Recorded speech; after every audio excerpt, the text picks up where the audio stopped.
This week, we rob a bank with vegetables so we can fund our totally legit homestead full of pals, and not at all animal labor camp. Shit, is that the fuzz? Time to get airborne! This and more on episode 181 of Indie Game Riot.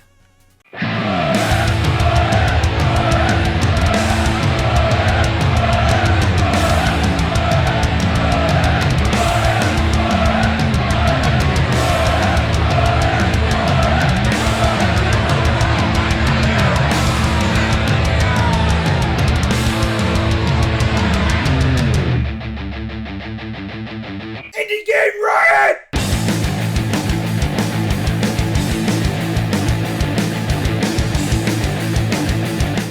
Hey everybody, I am Josh, joined once again by Rev and Vance. I'm always backwards on my camera. Rev and Vance, once again, episode 181, and we're talking about all sorts of cool games. But first, thank you for joining us. And how's your guys' week's been? I know you said your weekend was kind of not great, but like, have you had the chance to do anything cool during the week? I work. So That's I cool. No. Fun. Well, yeah, I guess. No. Yeah, we got a new hire at work, and it's kind of adorable. He's very energetic and wanting to learn, and I'm trying very, very hard not to like Break his rush spirit. him down with like 30 years of bitterness. So yeah, no, we'll see how that goes. You could yeah, be no, the week. the grizzled old detective, a day before retirement, and he's like the loose cannon rookie. The fresh rookie to yeah. And then his wife's head will be in a box, and you'll die. Oh yeah, no. And we can make a movie. That's my favorite Valentine's movie. 7. Yeah. I got what you were referencing, and that's why I was. But yeah, no, that was basically it. Like, we got a new hire on my team, and it's fun trying not to ruin him, but also teach him that life is horrible. And the weekend He'll was. figure it out. Yeah, he will. He will. I just wish I had had a mentor to help ruin existence first. So. Yeah, no, that was it. We should offer your services. The sports ball game thing happened, and I won my bets. For those of you that weren't on pre-show kibitzing, I'm too goddamn scared to bet on sports, man. Oh, I don't do any actual bets. We just like wrote it out on a piece of paper amongst our friends that were there, and it was like, what is your bet, and who's gonna like. That's all it was. It wasn't even like a full exchange. like. There was no exchange whatsoever, and my bet no admission was, of guilt on this Twitch. Exactly. My bet was the team with red and white uniforms would win the game, and there would be at least 22 points scored. And that was correct. And it was after the game, somebody pointed out that both teams had uniforms that were red and white. You and forgot I went, their tertiary colors, though. Blue? The Chiefs have yellow, and the 49ers have gold.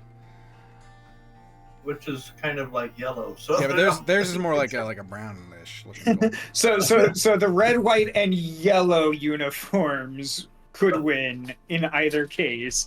Yeah, I'll stick with my red or white ones. Yeah, that was my week. Yeah. How about you, Vance? Yep. How's it all the way over in the Southern Korea? I didn't know about the whole Super Bowl thing.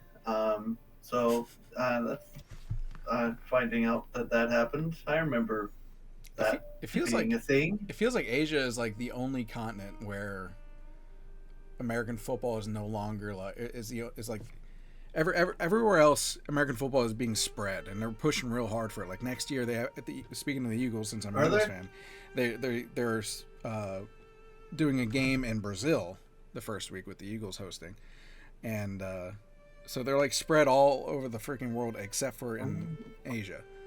So I don't know, just good for them. Keep it that way. Yeah, keep it out of Asia. No, I mean like it's okay. I'm going to go on a little bit of a rant here for just a second. American football is a really pointless fucking sport. Like, I understand that in America sports? It's the number one. No, like not okay, not pointless. You know what I mean, though. Like, yes, it is the most popular in the United States. It isn't even in the top 15 most popular sports outside of the world, like outside of U.S. Outside borders. of the world. Outside of the world. Yeah. But like, but it's basically like ball. No, I mean, asteroid like hopping. You think about it, right? Like you've got football everywhere, you've got cricket everywhere, you've got you like have all of this, you've got rugby everywhere, you've got like you have all of these actual sports. And then you have America's special ed version of rugby. And somehow we're supposed to care about like if lacrosse was the number one most popular sport in America, I would give way more of a shit about it at that point, because like that's an actual American sport, whereas football, American football, is we took somebody else's sport and we put our players on the special bus and we gave them padding and helmets because they're going to hurt themselves. How come you're not a huge fan of basketball then? Huh? How come you're not a huge fan of basketball? Basketball is massively popular all over the world, and that's a sport invented in America. Yep, and I actually do appreciate basketball more than I do most other sports. Wasn't basketball invented in Canada, or am I mistaken? I think it was invented by a Canadian, but it was in America. Okay. I think. Yeah. Mr. Naismith, I believe. I may be wrong. I'm not gonna sit here and. In the end, it doesn't really matter. No, it doesn't. I mean, to quote Linkin Park, sports is entertainment. That's what it is. And if somebody enjoys watching some entertainment and camaraderie, that's fine or whatever. Yeah, that's fun. Yeah. To be fair, though, my favorite sport is baseball, and I. Okay. Well, then you should definitely come to Korea, because baseball is the most popular sport in Korea. Yeah. Asia loves baseball, especially Japan and Korea. A bunch of places that we occupied for like 70 years likes our number one simplest export sport. I'm not bitter. Sports and politics on IGR. That's what we're going for. Right? Yeah, indie games and sports. The news here, though, was Solnal. So it's the this past weekend, the biggest holiday in Korea. So what does that celebrate? It's the Lunar New Year. Oh, okay. But nice. Everyone, has multiple days off and get together with their family and fireworks or anything. Good food. No fireworks. Yeah, you eat food and hang out with your family and visit your relatives' graves and usually eat a picnic at the grave and whatnot. Yeah, that's pretty cool. Well, what is it called again? That happened here. Solnal. Solnal? Yeah, or Lunar New Year. Well, happy Solnal / Lunar New Year to those of you in South Korea. And I would assume North Korea as well, probably, right? Yeah, probably. Yeah. And China and a bunch of places. As we all know, North Korea is also watching Twitch. They have full access to this. Oh, yeah. Yeah, they're huge fans of IGR. I don't know what that is. All right, well... I think after that, I'm going to need a little bit of an indie news injection.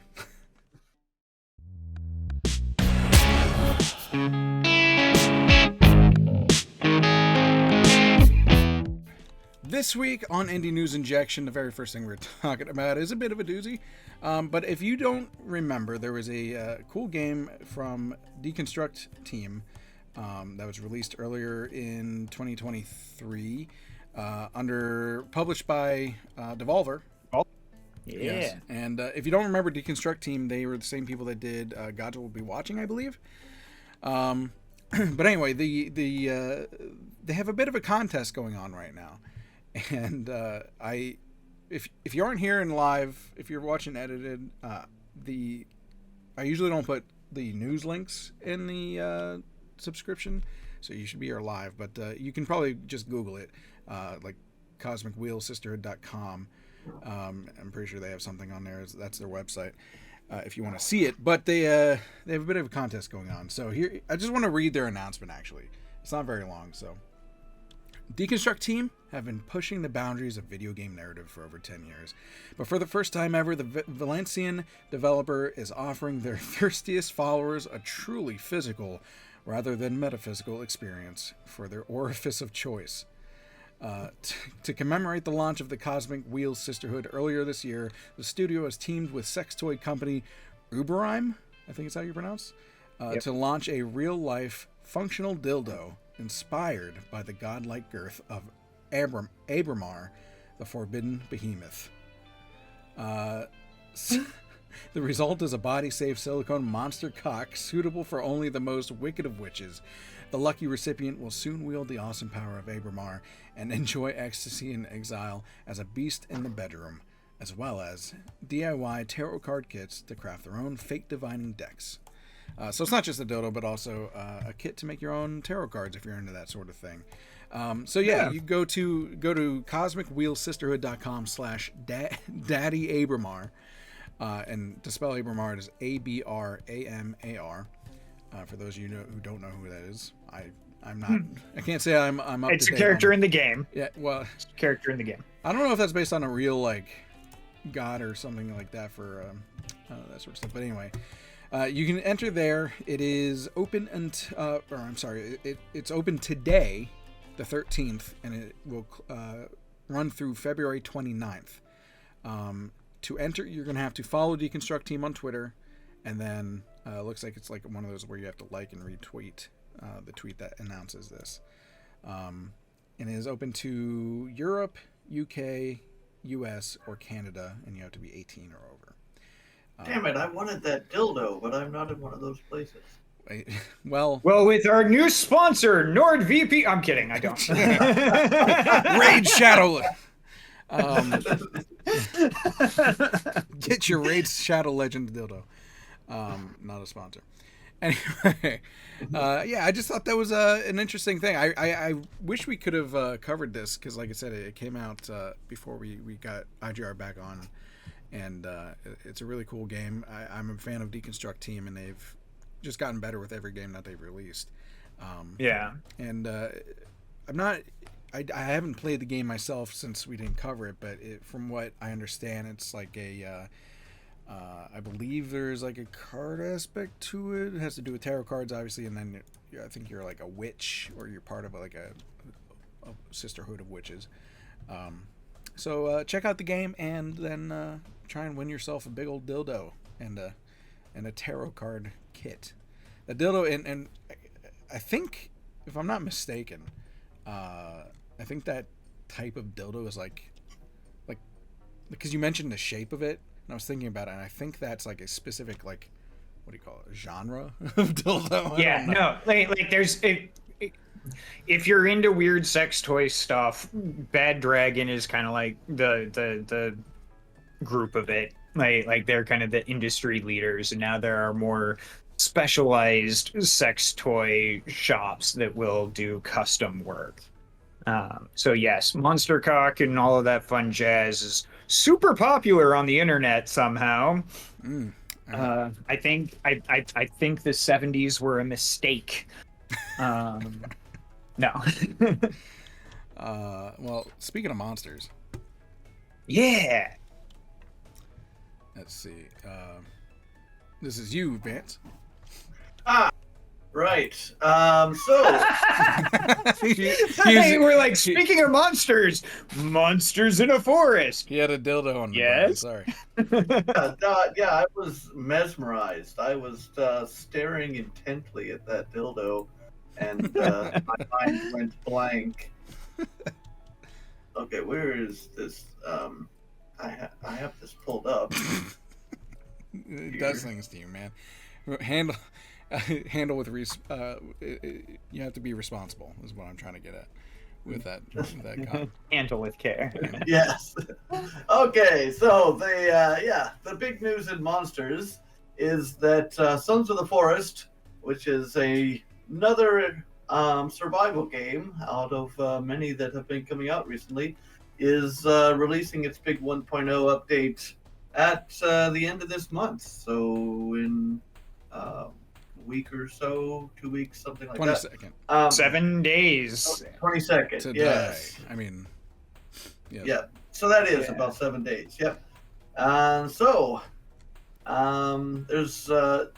the article here says that it's unclear what all of the changes are going to be. They speculate that they might be significantly changing the end game of it and adding a bunch of new locations and so forth. And if you are a survival game fan, I think that's pretty consistent with what they did with the first game. They kind of let you play through the whole game, but it was like the whole game light version of it, and then they blasted all the content for the story and everything like that for the full release. Full release. That's probably what they're doing, I would guess. But if you guys don't remember out there, we did cover the Sons of the Forest on Peep Show some weeks ago. A couple of weeks ago, yeah. And, a little while ago, but exciting to see. A couple of episodes ago. Yeah. Exciting to see that that's coming out in 1.0 because the first game was excellent. This one's also very cool and it has like different mechanics. You go check out the whole talk on it because there's like we talk about all the different the differences between this game and the last game as well. And I want to mention too, it's at 157,000 positive Steam reviews.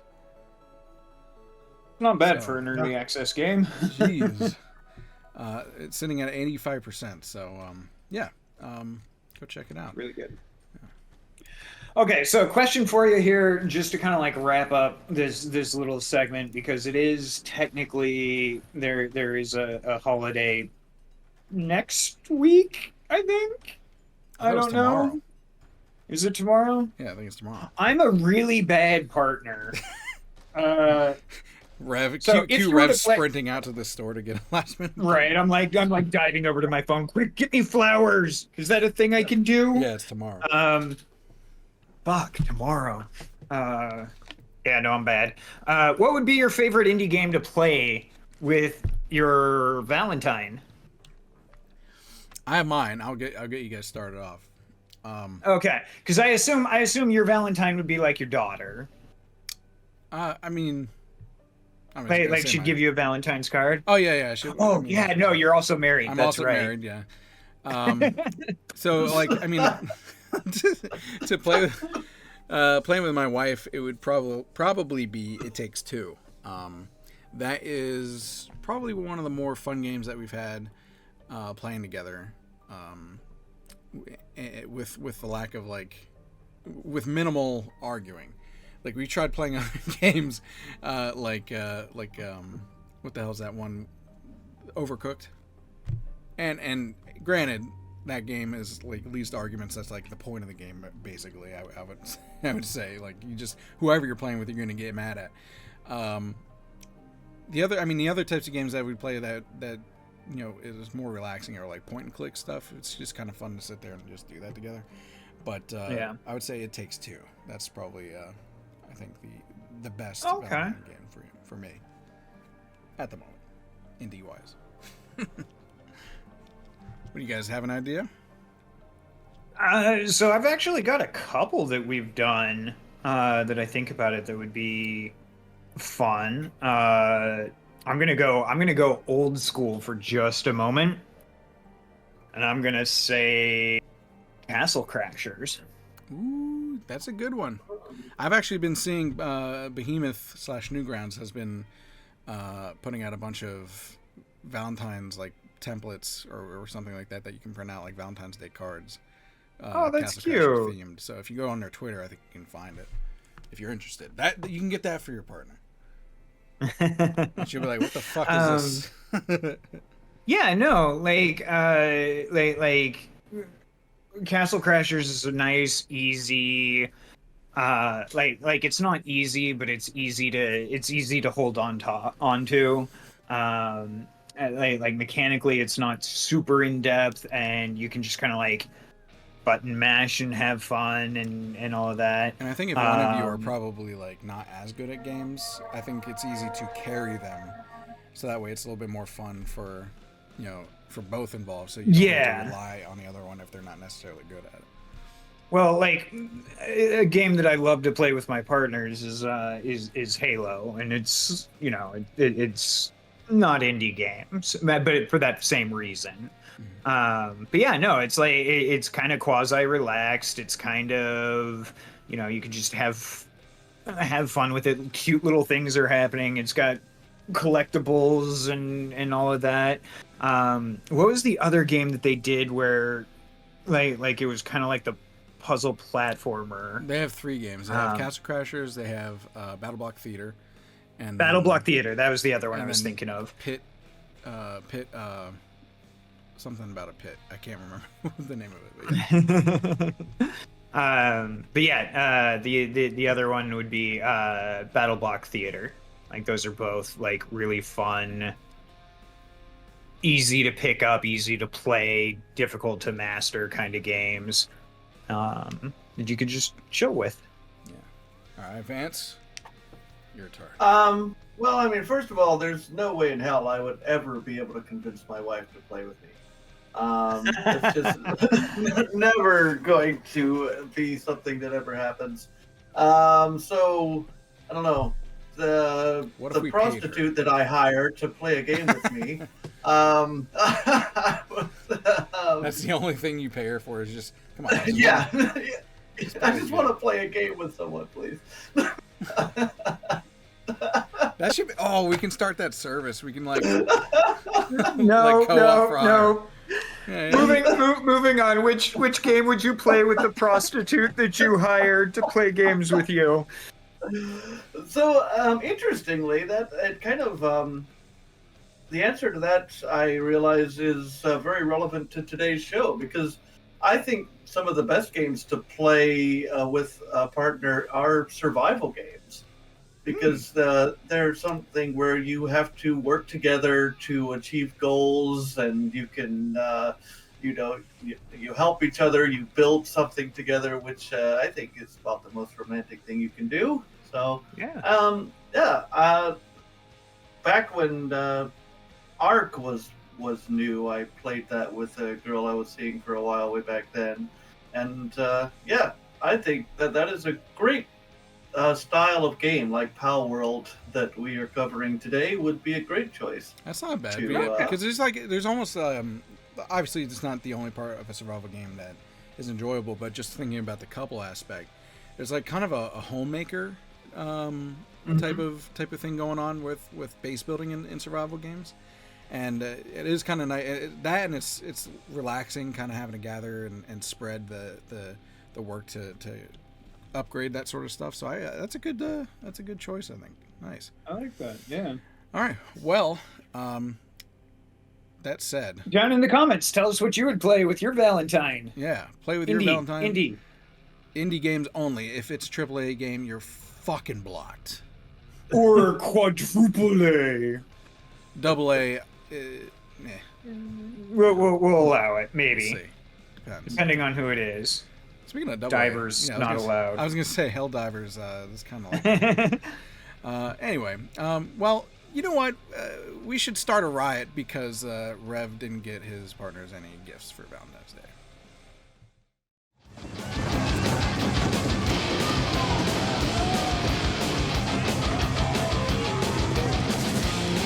Did you play Turnip Boy Commits Tax Fraud? Well, I didn't, and I am regretting it if it is anything like tonight's Starting the Riot game. Turnip Boy robs a bank. Fun little crafty game, and by crafty I mean it in the literary crafty, not in the like I'm making things crafty sense. You're Turnip Boy, and you get tasked by a rival pickled gang to help them, rob the botanical bank. The characters are really cute. I love the art style on this. It's dopey in the correct way. The humor is relatively on point. There's a little bit of that like almost self-aware meta humor, but not quite. There's a very solid progression system to this. little quests, little, oh, hey, like we were talking about a streamer now, and he's going to do art, and he ends up getting painted. She's going to use it as her background. And later on, when you meet her, she gives you exposure bucks, and he's like, fuck, I have rent to pay. And it's great. But it's, I believe, I don't know if it's fully procedurally generated or they just have a preset list of map rooms, but every time you leave the main lobby of the bank that you're trying to rob, the map changes on you. So the layout and the things that you're going to have. So it's a bit of a rogue light, if you like that, with a little bit of not really bullet hell, but kind of almost. It's just a lot of fun. The items that you can get through are, or at least as far as I've gotten, is a laser pointer so that you can cut through safes, a pickaxe so you can chop down statues and shit, and C4 so you can blow up really big vault doors. And ask me a question on that or something. I appreciate how you mentioned the characters, like Turnip Boy, I don't believe actually talks. No, it's just funny because everything no voice acting in this game. Yeah, there's no voice acting, but like all of the characters will talk to him, and then like his responses are like asterisks or question marks, and then they go, "Oh yeah, well no, I guess you're right," and it's just like, wait, what? It kind of adds to like the naive, like just going along with it kind of vibe that Turnip Boy has. Like, oh, I'm robbing a bank. I don't know why, but I guess it's fun, like we're here. Yeah. I think one of the funnest. I think one of the internalized mechanical pressure in this game for me is what kind of really sells it. You have a limited amount of time from the time you bust your truck into the bank to get as far as you can, and at the end of your timer, seen in the top right, that's when the police show up. And then you have to fight your way out, and everything that you keep, you keep what you have, provided it's not more than you're able to carry, and you just keep doing this loop to see what happens. And like I really appreciate that. I haven't hit any like real bosses or anything. It almost has a was it Enter the Gungeon? I don't remember. Kind of see that. Yeah. This is what Payday wishes it was like. I think it was Gungeon. Sorry, I'm just doing a quick Google search.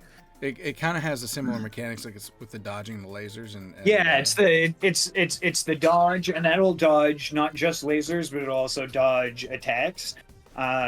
You get various like physical stuff. Like the like you can get stat boosters that make it so you can fire or do more damage and whatnot, gain extra health. And then every round, I think at the first you start off with like you can't carry more than $1,000. So once you get that, you might as well leave until you buy the upgrade, and then it grows exponentially. Like the first bag to carry more loot is like $500, and the second one is 12,500. Damn. It's not fucking around. And I have no idea what it gets to because I kept dying to police. You got little gang members, and you can collect different guns that do different things. Like some of it's really weird, like the conch shell that shoots musical notes at people is probably one of my favorites. But then you can take it back to your base in between trips, and you can like turn those in, and every so often, like based on the rarity and whatnot of the gun that you turn in, it'll unlock a better weapon that you can then add to your repertoire. You can do physicals. Like I don't know, like.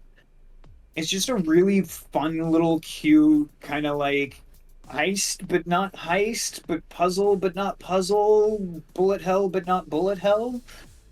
Yeah, Does that make sense? Yeah, I get it. There's it's just like compact. It's a compact game that does what they do really well. It seems. Yeah. Like. And they don't always hit. I don't think from some of the writing I've seen, but some of the jokes. Some of the jokes are a little 2003 streamer, but but for the most part, I think the vibe gets it. I believe. And it's just cute all around. I mean, the fucking mobster's named Dillatini, and it's a freaking pickle. Right. And you got like a robo teammate that'll give you your buffs, and you dig onto. Oh, my favorite little mini thing. The first time you go into the dark web, into the computer to try and buy a tool to help you in your next run, click on the second tab in the web browser. It opened up a bunch of fake ads in the game and then crashed the computer. The in-game computer, not my actual computer. And I thought that was just hilarious. That'd be awesome if it crashed your actual computer. That'd be like right. Really meta. Awesome. I'd be pissed. Well, okay. So yeah, I don't have a whole lot of time into this game. I've only got maybe an hour or two into it. But it is really good. And Snoozy Kazoo made this, and it was published by Graffiti Games. So well done on that. I highly recommend it. Each trip in and back out is only a couple of minutes, and it does save your progress in between each trip. So if you want, you could just throw it up for a little bit, play a trip or two, and then go back to whatever you're doing. And it's a follow-up to Turnip Boy Commits Tax Evasion, if anyone has played that before. Which it's $15 on Steam right now, but they do have the bundle for $27, and that gives you tax evasion and robs a bank. All right, that's a good deal, man. Yeah. Well, I'm happy with the $15 that I paid for this game. Speaking of committing felonies, I think I'm stretching here. Sorry, we're going Peep to Peep Show. Slavery. I was talking about Palworld and how they're evil. Yeah, slavery. It's Peep Show. That's a felony, right? I don't know. I think it's more than a felony, but okay. I don't know. Peep Show.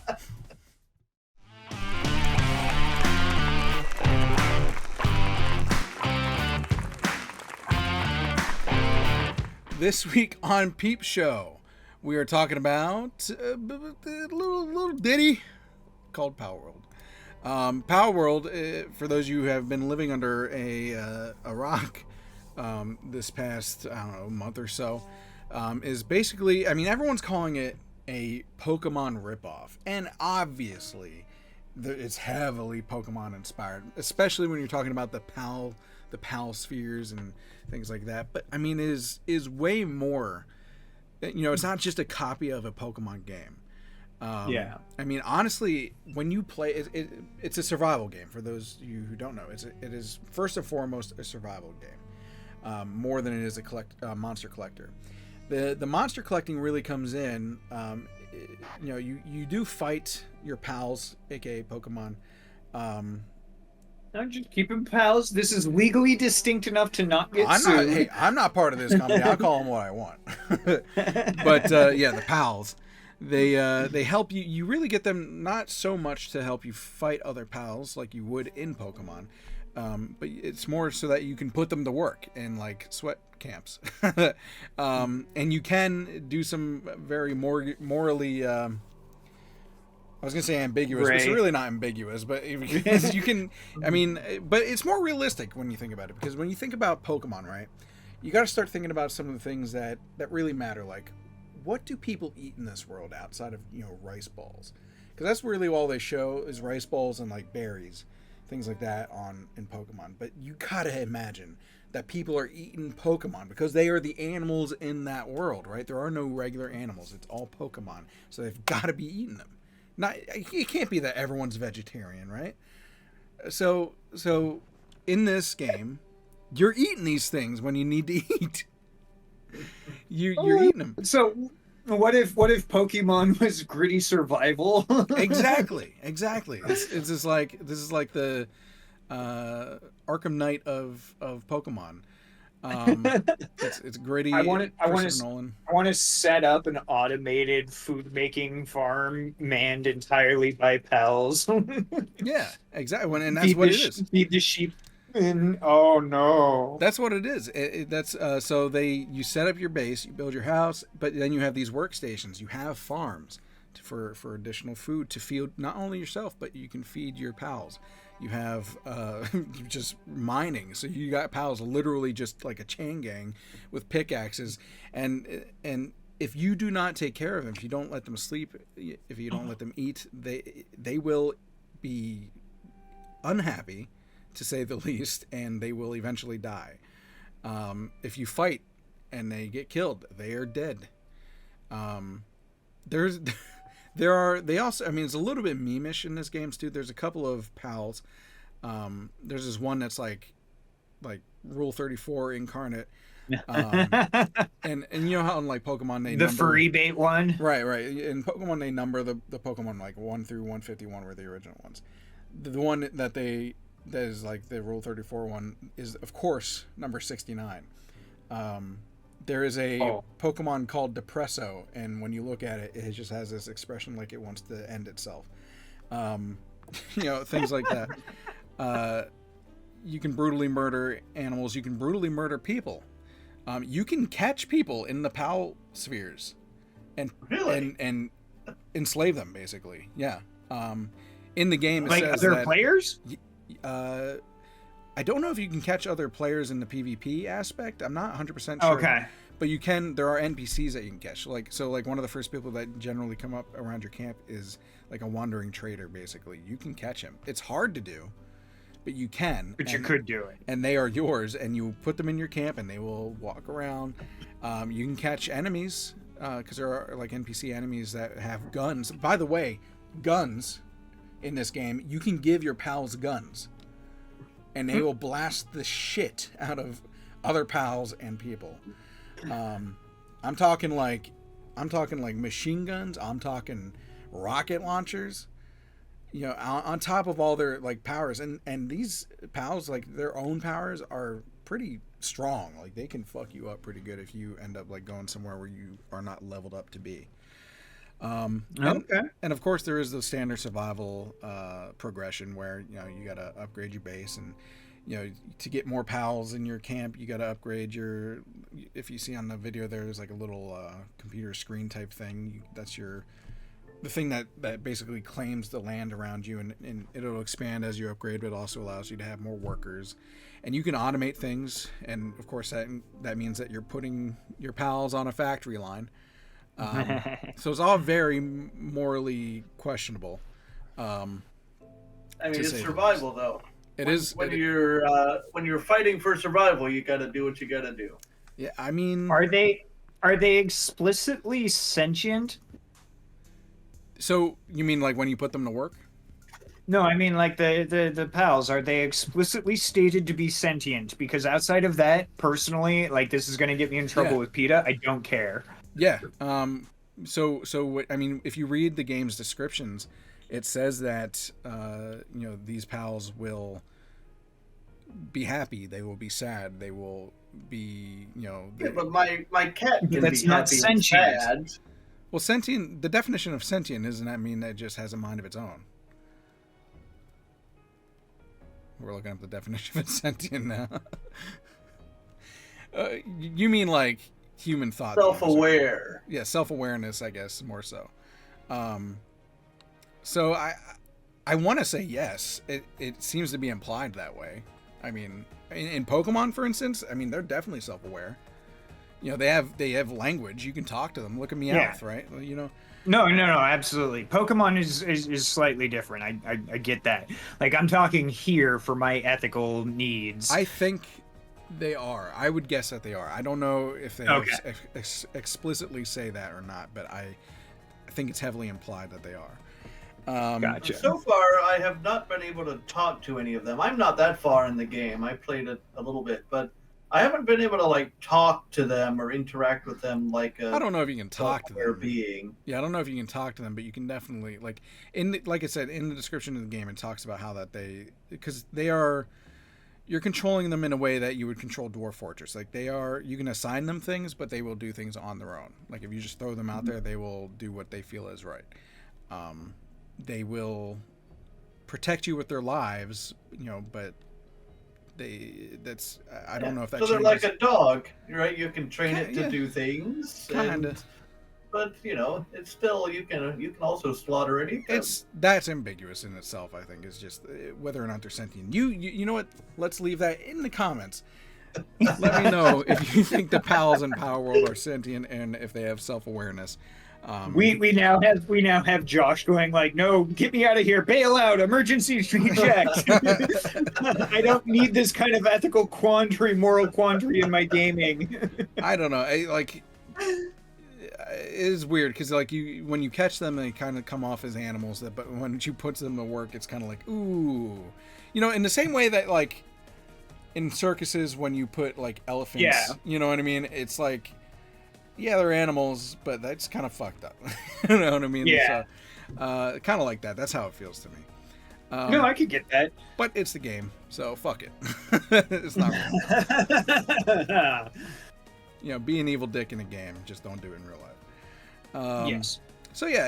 I mean, the things we do in games, if we did it in real life, most of the time would be bad. You should see my evil playthrough, my Dark Urge playthrough for Baldur's Gate 3. It's fucked up. But yeah, so any questions about Palworld? How much is it? It is currently $30, I think. Steam. Yes, I just bought it recently. You're correct. Yeah, so I played it for a little while and I've had fun. My base is still low level. I'm pretty low in the game, but it seemed like an engaging game that I almost certainly will go back and play again at some point soon. Do you have it? You have it on Steam though, I'm assuming, right? Yeah, I have it on Steam. Yeah, it is on Game Pass as well, and that's where I've been playing it. But there's currently not any crossplay, but they are working on crossplay between Game Pass. And I was gonna say I wouldn't mind playing it with someone. Yeah, if they get that going. And let's. One other thing I wanted to talk about too, because we were talking about it, I think before the show, is Nintendo and their reaction to all this. You mentioned that people were like sending him messages like, "Have you seen this?"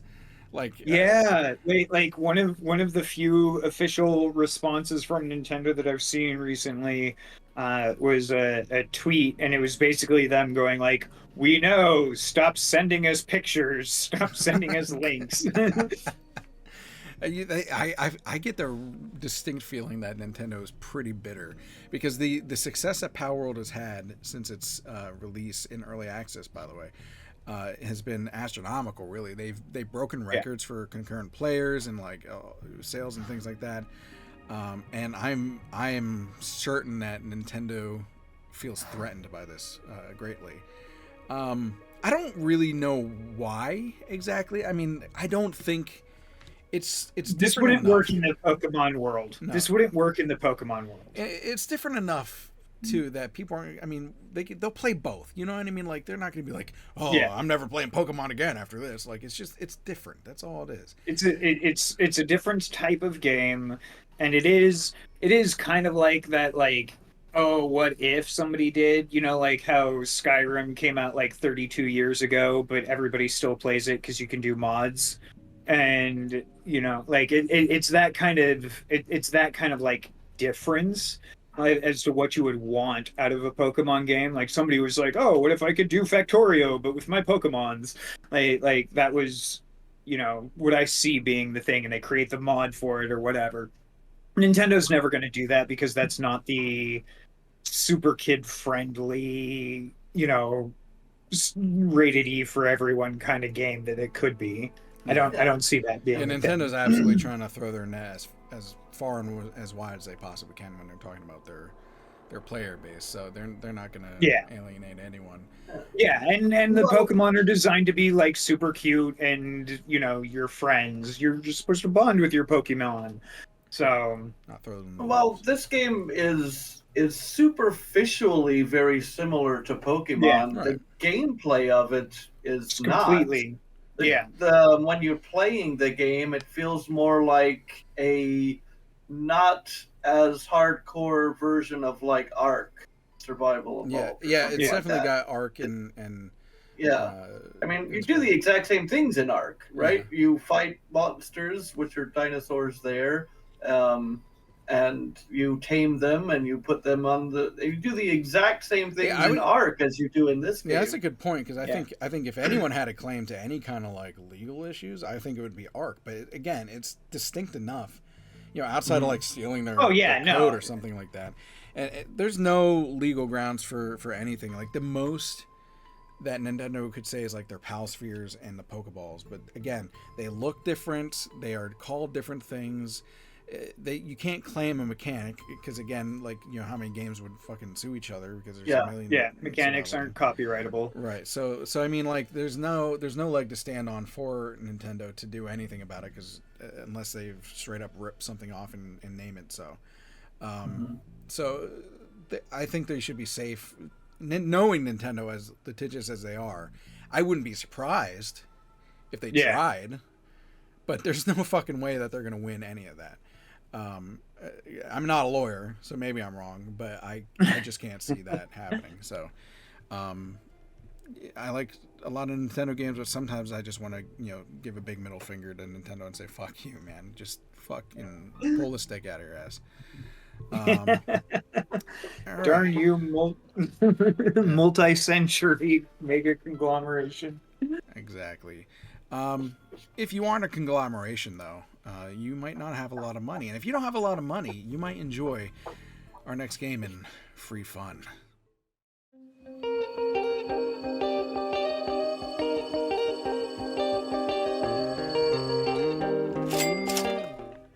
This week on Free Fun, we're talking about Airborne. Airborne is a little platformy game in which it's made entirely of shapes and triangles, and you're a square. You're a square. But, yeah, I am a square, unfortunately. Yeah, so I played this, for a while, actually. I found it quite entertaining. There's new and interesting things going on in each level. I got up until about level 32. Well, actually, exactly level 32. And then I could probably eventually beat level 32. I just couldn't figure out how to do it right then, and I'd been playing for 32 levels already, so I gave it a break.